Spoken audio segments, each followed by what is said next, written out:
Hey there, fearless gamers. This is the Stark Lord coming to you wearing a dumb mask still. So this is going to be part 2 of our little trek down the road of playing Sisters of Battle. So today we're going to talk about our troop choice. I again stress the fact that it is a troop choice. There's only one, which is kind of a pro because then you don't have to kind of deliberate over what you're going to play. You know you're going to use Sisters of Battle, and that's your only option. Standard Battle Sister Squad. But there's a lot of options in here you got to think about. First off, most important thing when you're building a list is deciding, do you want to do the minimum amount of troops and just rely on all your other stuff to do all your work, or do you want a bunch of troops? Usually at 1850, which is what I normally play, I use 3 squads and tanks, or rhinos, whatever, and it works okay. I feel that more troops the better, especially since most of the time you have to deal with objective grabbing, and 20 sisters isn't really going to be good at objective grabbing.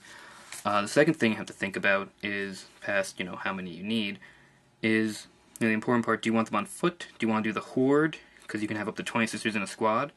Or do you want to have mechanized? I usually do mechanized, but I've been rethinking that. I mean, maybe 20 sisters in a squad, or 15, a couple of those running around the field might not be a bad thing. I mean, right now I feel, like I said, 3 squads of battle sisters,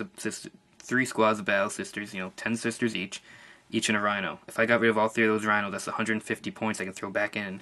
That's another 10 sisters and change. So I could conceivably turn 3 mechanized squads into 2 20-girl squads with lots of facility upgrades and still extra points on the side. That's 40 sisters running down the field. Easy. Maybe that's a good thing. I mean, again, sisters suffer from being a short-range army, but sometimes you get away from yourself. Like, I've had this problem where I run forward really quick with my rhinos, hop out, shoot everything, and then realize half my army's still back at the beginning because they can't move with me as quickly, and you don't want your sisters separating. You need your whole army to stick together with them, because, again, no one thing's good at everything. You need your shooters to stay near your assaulters because you need to back them up. So, that's something we gotta consider. Do we want foot sisters like Foot Dar, or on foot Eldar for those people that don't know what Foot Dar is? Because that still makes a pop in here and there at tournaments. Maybe we can go that way. Or do we want to stay mechanized and just do rhinos all the time? So, as we decide on that, you gotta figure out how you want to kit out your sisters. I'll say right now, you have Stormbolter options, never take them. Not worth it. If you thought they were worth it, you're unfortunately wrong. I mean, it's just, 2 more shots while on the move at 24 inches is not anything. Really your best choices are Flamer, Heavy Flamer, and Melt-A-Gun. I say no Heavy Bolter, no Heavy Multi-Melta, because they're heavy weapons. They're going to stop you from moving and shooting, and you want to always move and shoot. That's like your thing. So cut those out. Heavy Flamer's kind of points expensive. You got the extra points floating around. Yeah, sure. Throw one in. Take it. They're great. The real question is, do you want to do anti-tank or anti-infantry? I used to always say, hey, bolters are anti-infantry. And they are, but they're not enough. Flamers are obviously better, but then that really restricts your range down to about 7 inches, because if you didn't know, the tier-shaped template is 7 inches long. Because I've measured that because I like to know my distances. So 7 inches long in that with rapid-fire bolters, that can kill some guys. And you can take up to 2 flamers or up to 2 Melt-A-Guns, and then you can get an additional one in if you take a combi weapon on your sister superior. Do not take a close combat up on her. The power sword isn't worth it for different reasons than others. She's always strength 3. She's at the same initiative as everyone else. The power weapon hits will technically get lost in wound allocation, so don't bother with it. Honestly, when your sisters get hit by an assault, just hope they live long enough for your counter-assault units, like your HQ choices we talked about last episode, show up and kill the things for them. Because sisters just aren't going to win close combat easily unless there's a lot of luck, or unless they're really weak in the guy they're shooting at, or they're fighting Tau. But, anyone fighting Tau beats Tau. Even Tau. Since our sister superior is not going to have this power sword, or anything silly like that, just give her a combi weapon. They're the best for the points. The Condemner sounds cool, and it's a fun, fluffy thing, but forget it. Combi Plasma, Combi Flamer, Combi Melta, all the same price point, so you don't have to figure it out right away what you want to do, but you figure it out, obviously, when you hit the table. Usually what I do is I take a Combi Flamer and then 2 Melt-A-Guns in the squad, so I have options. But maybe it would be better if I made it a Combi Melta with 2 Melt-A-Guns and then have a nice anti-tank kick right there.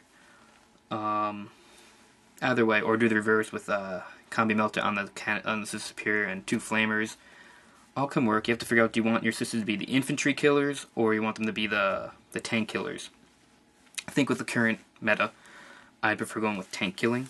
That'd probably be a better option, so give them at least the 2 Melta guns. Again, the Sister Superior can take whatever you feel more comfortable with. Heck, give her the Plasma gun, that way it's kind of the best of both worlds. Not as good as the Melta gun, not as good as the Flamer, but a good median spot. I give them the anti-tank because we already have our counterattack assault units from our HQs, and there's usually a lot of mech or a lot of high toughness things out there, so giving them the Melta guns is usually a good choice. I mean, 10 points, kind of a good call. From there, that's kind of like really it for them. Then you have to figure out if you are mechanizing them, are you taking rhinos? You're taking rhinos because that's the only real option. So let's talk about dedicated transports. There's 2 dedicated transports in this army. There's the Rhino, which is the same as the Space Marine Rhino with 1 exception, and that's actually 2 exceptions. There's no Searchlight, which is fine, but in replace of that, you get Shield of Faith. Shield of Faith is golden. It's great. It's a 6+ invuln save. Your whole army has it on everything. Never forget that. Every time someone glances or pens your Rhino, say, hold on, Shield of Faith, roll it on a 6-up, it's ignored, because you always have an invuln save. That helps your sisters survive too, by the way, because they also have it, like I said. So never forget that. You have your smoke for like 1 turn, and then every turn after that, it's not going to save your life, guaranteed, but it's a 13% chance of not dying. And I'll take that over 0% chance of not dying. So, you know, the Rhino is fine. They have the Immolator. Now, a lot of people got mad at the Immolator when they saw it. Honestly, it is the exact same point cost as a standard vanilla Space Marine Immolator. Oh, not Immolator. Razorback with a heavy flamer on it. Twin-linked heavy flamer. So it's actually no different from the Space Marine one, except for it has Shield of Faith instead of a Searchlight. So we lose our ability to see at night, but we have a slight defense buff, which is pretty good. The only problem is the Immolator can't be taken by Standard Sisters of Battle Squad because it's for 6 girls or less, and Standard Sister Squad is 10, base up to 20. So they're always taking Rhinos, but the Immolator should be thought about for your other squads. I mean, maybe you want to have that little extra heavy flamer action or twin-linked multi-melta action on a tank, on, say, a different unit we'll talk about later that can outflank. So that's important to look at. So if you're taking sisters and you're mechanizing, you're throwing them in rhinos, and that can work. Or you're going on foot, in which case you're just taking big blobs of sisters.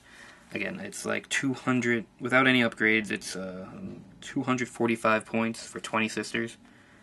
That's kind of fun. I mean, that sounds expensive, but that's 20 Sisters of Battle with a ballistic skill 4, with a bolter, with a 3+ armor save, with a 6+ invuln save. That's pretty good. That's a nice big mob of shooting with some okay survivability. Not great survivability, but okay. And that's better than nothing. So tell me what you guys think again. Should we take... I mean, when we're thinking about this, should we focus on taking big hordes of sisters, or should we just focus on mechanizing, keep everything in a nice, happy, little safe box? Or should we try to mix it up, which I don't think would work? Should we take like 2 squads in rhinos and 1 squad of just like big, massive firepower? It's up to you, really. The only problem with taking 20, of course, is that you still don't get any bonus for taking 20 as it comes to special weapons. You're still only going to have 2 in the squad. So there's something you have to remember. So if you want maximize specialized weapons in the squad, 10 sisters max. And then you might as well put them in a rhino because you need survivability. You need to survive by numbers, or you need to survive by having a blade of shield, aka a tank. So again, comment, and let's figure this out. Again, I am going to try to build this into a 2,000 point list for an upcoming GT, and I'm not the best general, but I'm going to try and make a best list I can, and I've been playing sisters since I started, so hopefully we can make this work. I say we because I'm hoping with your feedback we can figure out a good list that shows that sisters aren't crap, that they can be played and they can be good, especially if someone good plays them, which again isn't me, but I'm gonna stand in until someone good shows up. So until next time.